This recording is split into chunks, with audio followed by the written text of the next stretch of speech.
Puji Tuhan, pada saat ini kita akan mendengarkan sedikit kebenaran firman Tuhan. Tema yang saya sampaikan kepada kita pada hari ini, hidup dipimpin oleh Roh Kudus. Amin. Amin. Sekali lagi, hidup dipimpin oleh Roh Kudus. Bapak Ibu Saudara tahu apa itu Roh Kudus?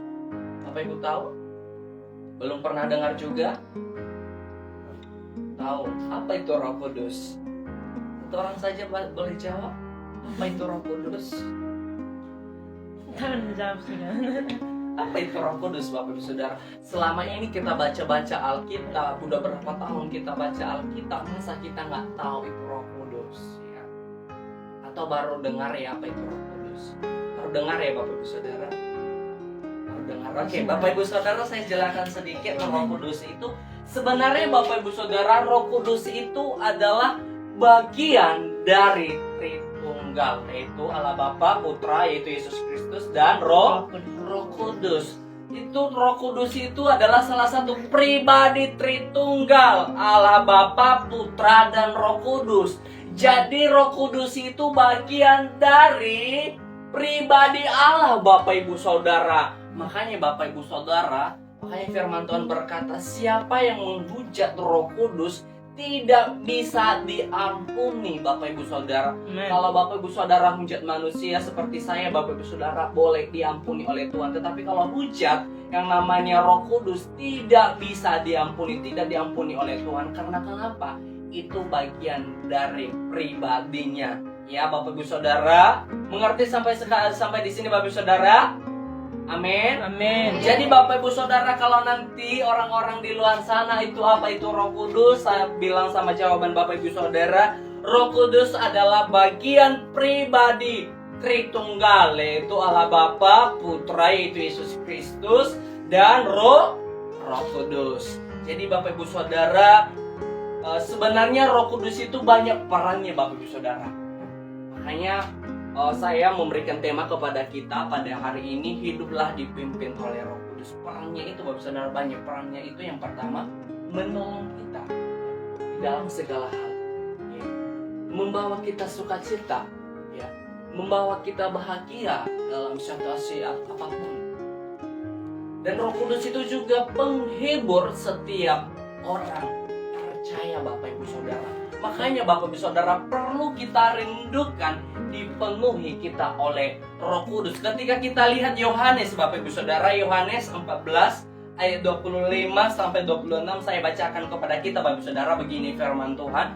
Semuanya itu kukatakan kepadamu selagi aku berada bersama-sama dengan kamu, tetapi penghibur yaitu Roh Kudus yang diutus oleh Bapa dalam namaku, dia yang akan mengajarkan segala sesuatu kepadamu. Ingat garis bawahi, segala sesuatu. Jadi segala sesuatunya itu adalah yang memberikan kekuatan kepada kita, yang memberikan sesuatu semangat kepada kita, yang menolong kita adalah Roh Kudus. Ya Bapak Ibu Saudara, Roh Kudus itu sangat penting bagi kehidupan orang percaya Bapak Ibu Saudara. Oleh sebab itu mari kita terus merindukan yang namanya Roh Kudus.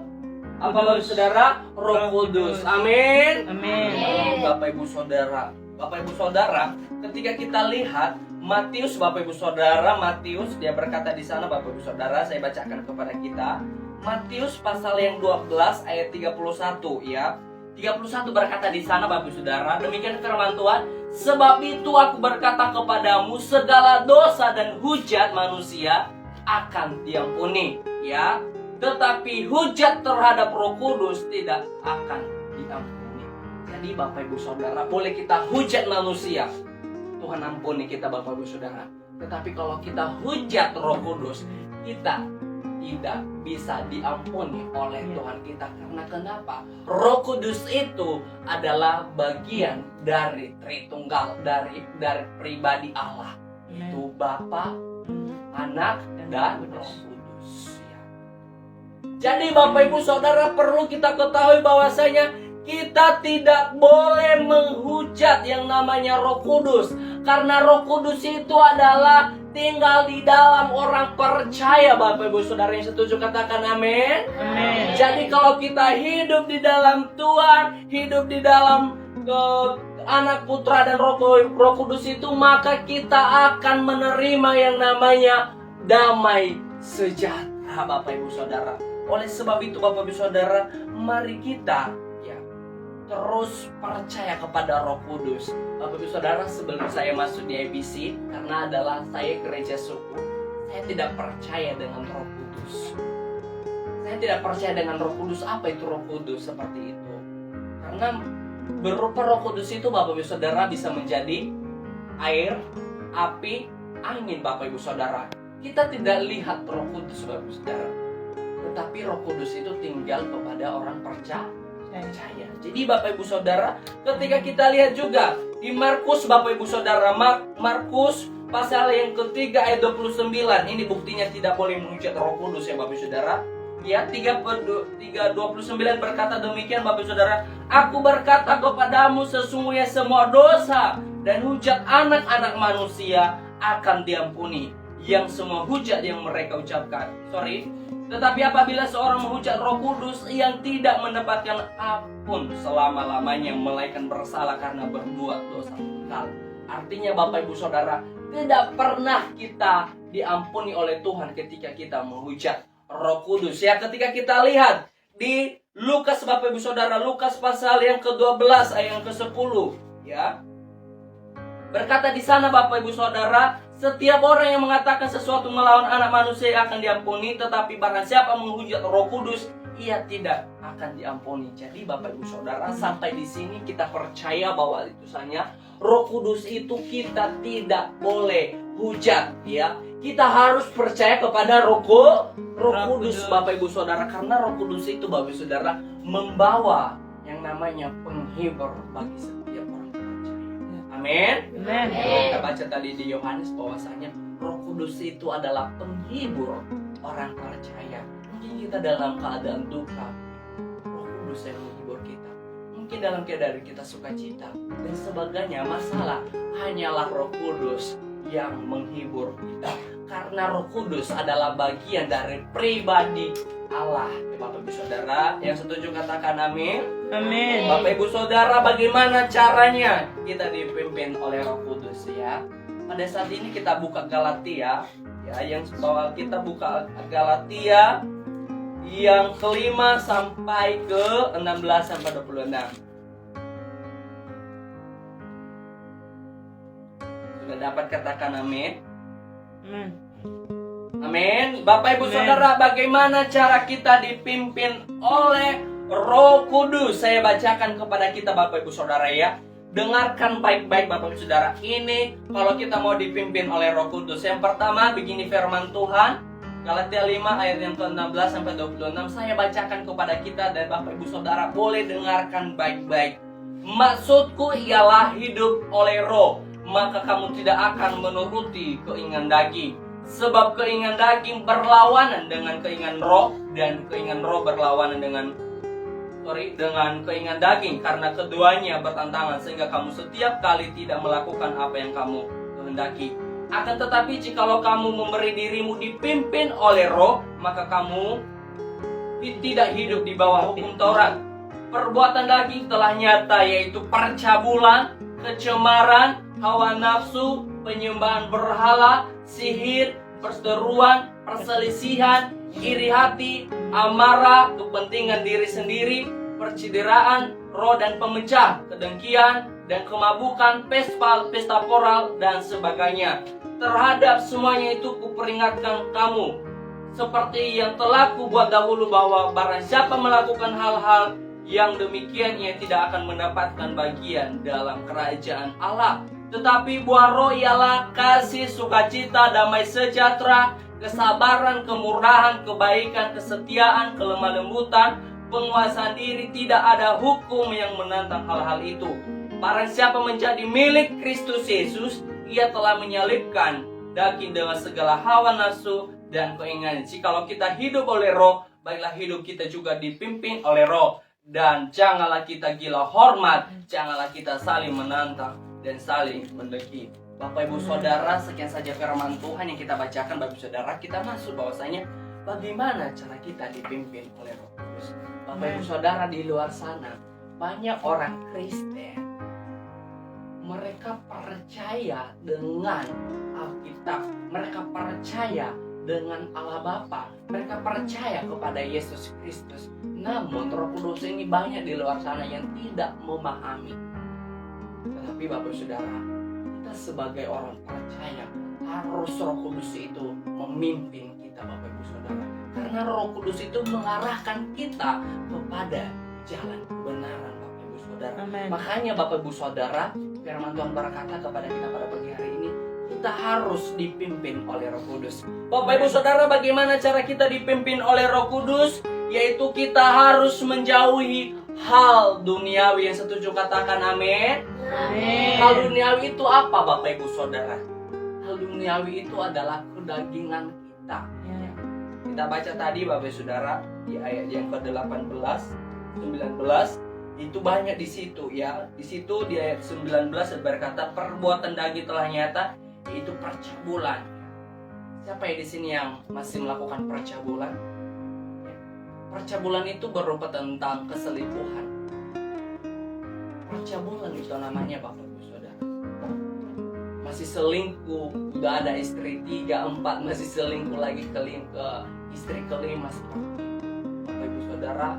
Ada salah satu yang saya temui Bapak Ibu Saudara, ya, sudah punya istri terus lalu menikah dengan orang lain lagi. Itu namanya percabulan Bapak Ibu Saudara. Firman Tuhan berkata apa yang dipersatukan oleh Allah tidak boleh diceraikan oleh manusia. Tapi kenapa banyak di luar sana orang Kristen melanggar firman Tuhan? Karena mereka tidak dipimpin oleh Roh Kudus. Iya. Sebenarnya Roh Kudus itu mengarahkan kita kepada jalan yang benar. Tetapi karena mereka tidak baca Alkitab, mereka tidak percaya kepada Roh Kudus, sehingga mereka melakukan hal-hal duniawi. Secara paksa mereka melakukan hal-hal duniawi, Bapak Ibu Saudara. Oleh sebab itu Bapak Ibu Saudara, kita harus menjauhi hal duniawi, Bapak Ibu Saudara. Seperti yang dikatakan di ayat 19, percabulan, kecemaran, hawa nafsu, penyembahan berhala, sihir, perseteruan, perselisihan, siapa iri hati, marah, kepentingan diri sendiri, perciderian, roh pemecah, kedengkian, kemabukan. Siapa yang di sini yang mabuk lagi? Sudah bertobat, amin. Amin. Amin, Bapak Ibu Saudara. Ya, kita tidak boleh mabuk. Ya, di luar sana banyak orang-orang Kristen bilang di sana, kenapa dilarang kami mabuk sementara kami pakai uang kami sendiri. Bapak Ibu Saudara, firman Tuhan berkata tidak boleh minum tuak atau sopi. Bapak Ibu Saudara, kamu berdosa. Bapak Ibu Saudara, banyak di luar sana orang Kristen berkata, nggak ada yang larang saya. Ya kalau saya minum sopi atau minum tuak, tidak ada yang larang saya karena saya pakai uang saya. Tetapi firman Tuhan berkata tidak boleh mabuk, Bapak Ibu Saudara. Ya, tidak boleh mabuk. Karena kalau kita mabuk, Bapak Ibu Saudara, maka kita berdosa di hadapan Tuhan. Masa tubuhmu sendiri kamu kotorin, coba? Di luar sana juga banyak. Kalau saya merokok suka-suka aku dong. Kalau saya merokok gayaku dong. Tapi Bapak Ibu Saudara, tubuhmu itu adalah bait Allah. Kenapa dilarang keras perintah pendeta karismatik khususnya? Dilarang ya, jemaat-jemaat Tuhan yang percaya kepada Yesus Kristus tidak boleh merokok. Karena merokok itu merusak tubuhmu. Ya Bapak Ibu Saudara, tahu tubuhmu seperti apa? Kalau kita lihat di Korintus, Bapak Ibu Saudara, Paulus menegaskan bahwasanya tubuh kita ini adalah baitnya Allah. Jadi kita tidak boleh merusak baitnya Allah. Tetapi hidup kita ini persembahkan untuk Tuhan, persembahkan untuk melayani Tuhan. Jauhkan yang namanya hal-hal duniawi, kecemaran, kemabukan, hawa nafsu, iri hati, amarah. Jauhkan itu Bapak Ibu Saudara, karena itu bertentangan di dalam firman Tuhan, Bapak Ibu Saudara.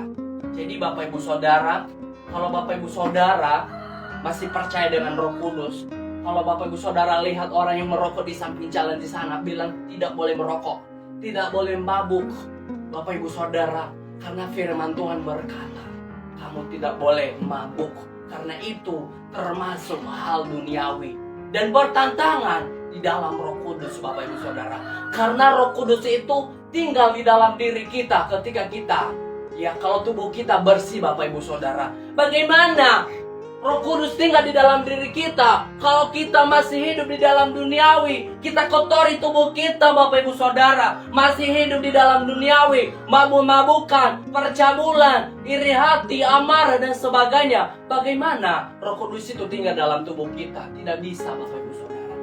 Tetapi Bapak Ibu Saudara, kita harus menjauhi hal-hal ini. Saya percaya Bapak Ibu Saudara di tempat ini sudah bertobat. Amin. Amin. Amin. Amin. Yang sudah bertobat, berikan tangan yang dahsyat untuk Allah kita yang sudah bertobat. Bapak Ibu Saudara, kita harus benar-benar yang namanya tinggalkan hal-hal duniawi. Karena Bapak Ibu Saudara bertentangan dengan Roh Kudus, Bapak Ibu Saudara. Oke, Bapak Ibu Saudara, di ayat yang ke-20 dia berayat 21 berkata, Bapak Ibu Saudara, bagian B Bapak Ibu Saudara seperti ini. Seperti yang kubuat dahulu bahwa barang siapa melakukan hal-hal demikian, ia tidak akan mendapatkan bagian dalam kerajaan Allah. Ya. Bapak Ibu Saudara, yang namanya mabuk, yang namanya percabulan, yang namanya amarah, yang namanya pesta poral, tidak mendapatkan bagian dari kerajaan sorganya. Setuju? Katakan amin. Amin. Jadi Bapak Ibu Saudara, kita tidak boleh hidup di dalam duniawi, karena Bapak Ibu Saudara kita tidak mendapatkan bagian di dalam sorga ketika kita nanti meninggal, Bapak Ibu Saudara. Jangan berharap Tuhan sudah sediakan tempat saya surga. Bapak Ibu Saudara, jangan percaya dengan hal itu. Tuhan sudah sediakan tempat saya nanti surga. Tuhan sudah sediakan tempat saya, yaitu surga, kalau setelah saya meninggal. Jangan berharap ketika kita masih hidup di dalam duniawi, percabulan, amarah, iri hati, pesta poral, kemabukan. Jangan berharap kamu ada tempat di surga. Tempat Bapak Ibu Saudara nanti di neraka. Jadi Bapak Ibu Saudara, marilah kita hidup di dalam Tuhan. Marilah kita dipimpin oleh Tuhan, Bapak Ibu Saudara. Marilah kita menjauhi hal-hal duniawi, karena bertentangan dengan Tuhan hal-hal duniawi, Bapak Ibu Saudara. Ya, kita tidak mendapatkan yang namanya kerajaan sorga kalau kita masih hidup di dalam duniawi. Ya, setuju? Katakan amin. Amin. Di mana surga, Bapak Ibu Saudara? Coba saya tanya kepada Bapak Ibu Saudara. Di mana surga, coba? Apakah di atas, apakah di bawah, apakah di samping kiri atau di kanan? Coba. Atau di depan atau di belakang? Di mana surga, Bapak Ibu Saudara? Berapa tahun kita jadi orang Kristen, Bapak Ibu Saudara? Mari kita tinggal tahu mana surga, coba. Ya, ada di atas. Di atas. Emangnya pesawat itu kalau naik di surga itu di mana surga, Bapak Ibu Saudara? Di atas. Tuhan Yesus baik. Kita baca Alkitab, Bapak Ibu Saudara, tidak ada di Alkitab dia berkata surga ada di atas. Nggak ada. Aku udah berapa kali saya baca Alkitab, tetapi saya tidak dapat di situ dia kata surga di atas. Memang banyak orang kalau dia berdoa di tempat tua kayak gini, dia berdoa di atas. Kenapa dia katakan di atas? Bapak Ibu Saudara, di atas itu ada lambang. Tetapi surga itu, Bapak Ibu Saudara, surga itu ada di mana-mana saja. Ya, di mana-mana saja itu artinya bahwa saja di mana ada hadirat Tuhan, di situ adalah surga, Bapak Ibu Saudara. Jangan percaya, Bapak Ibu Saudara, surga itu di atas. Mana ada di atas ada surga. Nanti tanya sama Bapak Gembala, mana tahu saya salah, Bapak Ibu Saudara. Ya. Atau ada Ibu Gembala. Nggak ada surga. Saya berapa kali saya baca Alkitab ini, sekitar 3 kali setelah saya bertobat. Saya baca berulang sampai Kejadian sampai Wahyu. Belum saya temukan surga itu di atas. Tetapi firman Tuhan berkata, di mana ada hadirat Tuhan, disitulah ada surga. Yang setuju katakan amin. Amin. Makanya kita harus menjauhi yang namanya hal duniawi, supaya di situ ada hadirat Tuhan. Ya. Kalau di tempat ini, Bapak Ibu Saudara, walaupun kita rumah masih dalam pembangunan gereja, Bapak Ibu Saudara, walaupun kita pakai dulu ini, Bapak Ibu Saudara, rumah, kalau di sini ada hadirat Tuhan, di situ ada surga. Amin. Kalau kita merasakan damai sejahtera, di situ ada surga. Amin. Jadi jangan percaya. Bukan saya yang berkata jangan percaya, tetapi kalau orang lain berkata dari sana, di mana ada surga, bilang di mana ada hadirat Tuhan, di situ ada surga. Jadi Bapak Saudara jangan berkata surga itu di atas, karena saya baca Alkitab nggak ada di situ dituliskan. Jadi kalau kita lihat dikatakan Paulus bahwasanya di mana ada hadirat Tuhan, di situ ada surga Bapak Saudara. Jadi Bapak Saudara jangan berkata di atas ada surga. Jangan berkata juga di bawah ada surga. Neraka itu juga bukan di bawah Bapak Saudara. Dimanapun kamu kali di bawah sampai ke bawah-bawah, nggak ada di bawah api seperti itu. Ada Bapak Saudara. Tetapi Bapak Saudara, artinya bahwasanya neraka itu ada di suatu tempat yang disisihkan oleh Allah, Bapak Saudara. Artinya ketika kita meninggal nanti, kita tidak sampai pada bab yang disediakan Tuhan, tempat yang disediakan oleh Tuhan, karena kita masih hidup di dalam dunia. Bukan dalam hal neraka itu di bawah tanah, bukan Bapak Saudara. Nggak ada di bawah tanah dan tidak ada ditulis di Alkitab neraka itu di bawah tanah. Kalau Bapak Ibu baca Bapak Saudara, tidak ada di bawah tanah neraka, tetapi neraka itu adalah kita pisah dengan Tuhan. Artinya neraka itu sebuah gelap, ya, dan sedangkan surga itu sebuah terang. Jadi kalau kita melakukan hal duniawi, maka kita hidup di dalam kegelapan. Kalau kita meninggal, kita tidak bisa, ya, kita tidak bisa bersama-sama dengan Yesus Kristus. Tetapi kalau kita hidup di dalam Tuhan Bapak Saudara, maka kita bersama-sama dengan Yesus Kristus. Bapak Ibu Saudara, ya, bagaimana cara kita dipimpin oleh Roh Kudus? Mari kita menjauhi hal-hal duniawi, yaitu seperti percabulan, amarah, iri hati, kemabukan, dan hal-hal yang bertentangan dengan firman Tuhan. Yang kedua Bapak Ibu Saudara, bagaimana cara kita dipimpin oleh Roh Kudus? Mari kita melakukan buah Roh. Mari kita baca Alkitab kita di ayat yang ke-22. Sudah dapat, amin? Amin. Amin. Semangat, amin. Ayat 22 berkata di sana, tetapi buah Roh ialah kasih, sukacita, damai sejahtera, kesabaran, kemurahan, kebaikan, kesetiaan, kelemah lembutan, dan penguasaan diri. Ya, ini yang perlu kita harus hidupin di dalam tubuh kita, di dalam diri kita. Kalau kita mau dipimpin oleh Roh Kudus, mari kita melakukan yang namanya mengasihi, ya. Kita melakukan namanya kesetiaan kepada Tuhan. Apapun yang terjadi kepada hidup kita, apapun masalah, pergumulan, tidak menghambat kita untuk datang di hadapan Tuhan. Itu bukti yang namanya kesetiaan Bapak Ibu Saudara. Kita harus yang namanya murah hati, suka memberi, suka menolong sesama. Ketika kita lihat yang orang yang tidak mendapatkan makanan, kita berikanlah, kita bagikan berkat itu kepadanya. Itu yang namanya kemurahan. Kebaikan, suka menolong. Kalau kita melakukan ke-9 buah roh ini Bapak Ibu Saudara, maka kita dipimpin oleh Roh Kudus. Jadi Bapak Ibu Saudara, marilah kita melakukan ke-9 hal ini, yaitu kasih. Setelah itu Bapak Ibu Saudara, kasih, sukacita, damai sejahtera, kesabaran, kemurahan, kebaikan, kesetiaan, kelemah lembutan, dan penguasaan diri. Bapak Ibu Saudara, yang ke-9 ini, yang terakhir ini adalah penguasaan diri, susah kita lakukan. Tetapi Bapak Ibu Saudara, ketika kita hidup di dalam Roh Kudus, di dalam Tuhan, maka gampang untuk menguasai diri Bapak Ibu Saudara. Kita Bapak Ibu Saudara susah untuk menguasai diri. Contohnya Bapak Ibu Saudara, hari ini kita puasa. Kalau saya di IBC Bapak Ibu Saudara, di sekolah teologi, di kampus, hari ini puasa. Tetapi karena saya lihat makanan yang enak-enak di situ, tidak bisa menguasai diri. Lapar jadinya tuh karena nggak bisa menguasai diri. Ya udah batal puasa saya Bapak Ibu Saudara, karena tidak bisa menguasai diri. Terus Bapak Ibu Saudara, contohnya ada seseorang tabrak saya atau cari masalah seperti itu karena tidak ada menguasai diri Bapak Ibu Saudara, maka saya melakukan hal-hal duniawi seperti itu. Jadi Bapak Ibu Saudara, kalau kita melakukan hal-hal yang baik di mata Tuhan, kalau kita mau dipimpin oleh Roh Kudus, marilah kita melakukan yang namanya buah roh. Jadi Bapak Ibu Saudara, kalau kita menghafal yang ke-9 buah ini dan kita melakukannya, maka Roh Kudus pasti akan memimpin kita kepada jalan yang benar. Yang setuju katakan amin. Berikan tepuk tangan yang dahsyat untuk Allah kita.